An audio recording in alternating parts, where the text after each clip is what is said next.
నేను సక్సెస్ అయ్యేంత వరకు నేను రిస్క్ తీసుకుంటాను అంటే ఒక నిశ్చయంతో వెళ్తారు. రైట్. ఆ రిస్క్ ఎపిటైట్ అనేది ఏదో క్యాలిక్యులేట్ చేసుకో. నేను సక్సెస్ అయితే 100 రెట్లు వస్తాయి, కానీ నువ్వు ఓడిపోతే ఏమవుతుంది అనేది ఎవరు ఆలోచించు. రైట్. చాలా మంది ఫ్యామిలీస్ హిస్టరీ మొత్తం ఖరాబ్ చేసిన వాళ్ళు ఉన్నారు, చాలా మంది లోన్స్ వల్ల ఆత్మహత్యలు చేసుకున్నారు. బికాస్ ఫుల్ పాడ్కాస్ట్ చూడలేకపోతున్న వాళ్ళ కోసం వెరీ క్యూరియస్ బైట్స్ అన్నింటిని తీసుకొచ్చి ఈ క్లిప్స్ ఛానల్లో వేస్తున్నాం. Do subscribe raw talks clips. నేను సక్సెస్ అయ్యేంత వరకు నేను రిస్క్ తీసుకుంటాను అంటే ఒక నిశ్చయంతో వెళ్తారు. రైట్. అట్ టైమ్స్ ఆ రిస్క్ ఎపిటైట్ అనేది ఏదో క్యాలిక్యులేట్ చేసుకో. అవును కొద్దిసార్లు ఏమవుతుంది, 1 year తర్వాత అర్థమవుతుంది అరే ఎపిటైట్ ఏమో తగ్గుతుంది. స్టార్టింగ్లో ఉన్న మోటివేషన్ ఆ రోజు ఉండదు. అవును ఆ రోజు ఏమంటాడు, అరే అప్పట్లేదు ఊపులో మాట్లాడేస్తారా, ఇప్పుడు అంత లేదురా అనుకుంటాడు. అవును. So if you can discuss about this risk right. Versus the appetite or risk versus return, right. What is your take on it? So my view is that ఏ ఇన్వెస్ట్మెంట్ చేసాం, ఏ బిజినెస్ అయినా ఇన్వెస్ట్మెంట్ అయినా ఏం చేయాలన్నా first you understand risk, then you understand return. ఇండియాలో చాలా వరకు జరగదు. పీపుల్ ఓన్లీ థింక్ నేను సక్సెస్ అయితే 100 రెట్లు వస్తాయని, కానీ నువ్వు ఓడిపోతే ఏమవుతుంది అనేది ఎవరు ఆలోచించు. రైట్.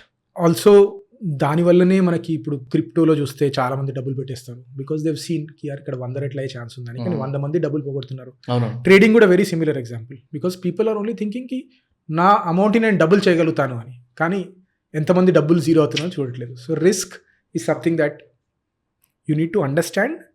ఒకవేళ మీకు ఫుల్ కంఫర్ట్ ఉంది అనుకోండి రిస్క్ మీద, సరే ఇంత డబ్బు పోగొట్టడానికి నేను రెడీగా ఉన్నాను, then you should take that risk and go for the return.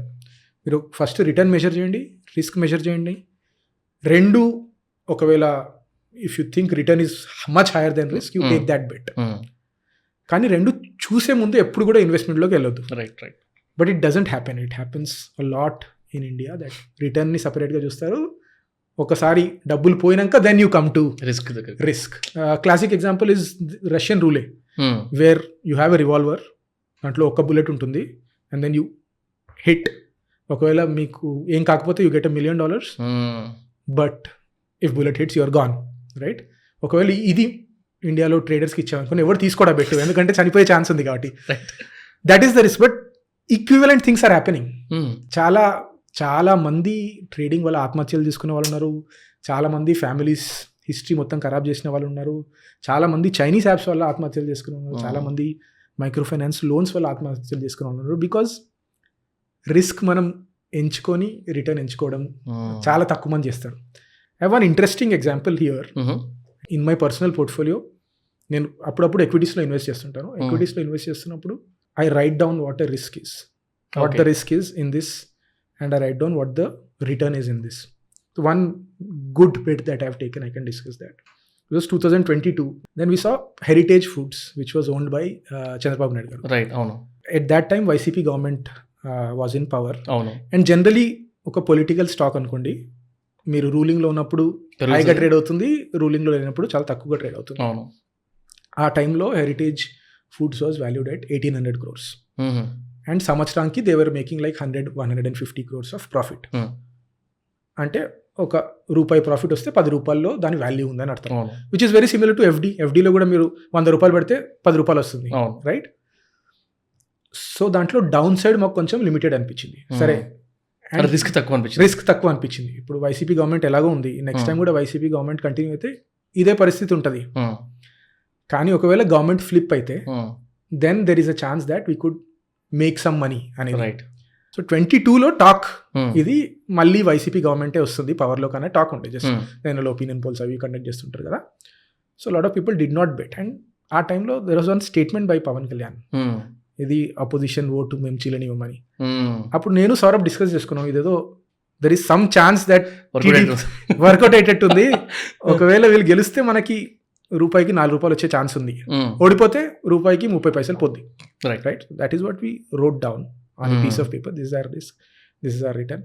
Nothing to do, ఏ గవర్నమెంట్ వచ్చినా వాళ్ళు వీళ్ళకి ఏదో హెల్ప్ చేస్తారని కాదు, just probabilistic bet where you understand returns, risk. And with events మధ్యలో పవన్ కళ్యాణ్ గారు చంద్రబాబు నాయుడు గారు కలిసినప్పుడు ఇంకొంచెం you increase the bet. Chandrababu Naidu garu arrested, you put more money. Okay. And when BJP got into the alliance, you put more money. So we scaled it up. Last కి I think ఒక 15 లక్షల దాకా పెట్టాం మేము. Okay. అది 60 లక్షల దాకా అయింది. ఎలక్షన్ 60 లక్షలు అంటే ఎలక్షన్ రోజే అమ్ముంటే would have made more, but కొంచెం బట్ మళ్ళీ వి మేడ్ అ గుడ్. చాలా వరకు నేను కట్ చేసుకుంటూ వచ్చాను పొజిషన్స్. ఇప్పటికీ కొంచెం ఉంది నా దగ్గర. So but it was a good bet where we understood risk, we understood return, we said కి పోతే మనకి 3-4 లక్షలు పోతాయి, వస్తే 20 లక్షలు వస్తాయి అని బెట్ ఆలోచించుకొని రాసి పెట్టుకొని చేసిన. అంటే ఆ 3 లక్షల్ని తట్టుకునే శక్తి కూడా ఉండాలి మన దగ్గర. ఆ 3 లక్షలు అప్పు చేసి తీసుకొచ్చినది అసలు ఉండదు. రైట్. అప్పుడు ఇంకా ప్రాబ్లమ్స్ లో ఉంటారు. 3 లక్షలు నా దగ్గర డబ్బులు అండి పోతే పోయినాయి అనుకొని ఆలోచించి. There are some times where you know risk, you know return and it can give you good results. మంచి example. Thank you for watching the clip. Full podcast చూడాలనుకుంటే కింద డిస్క్రిప్షన్లో లింక్ ఉంది, గో వాచ్ ఇట్.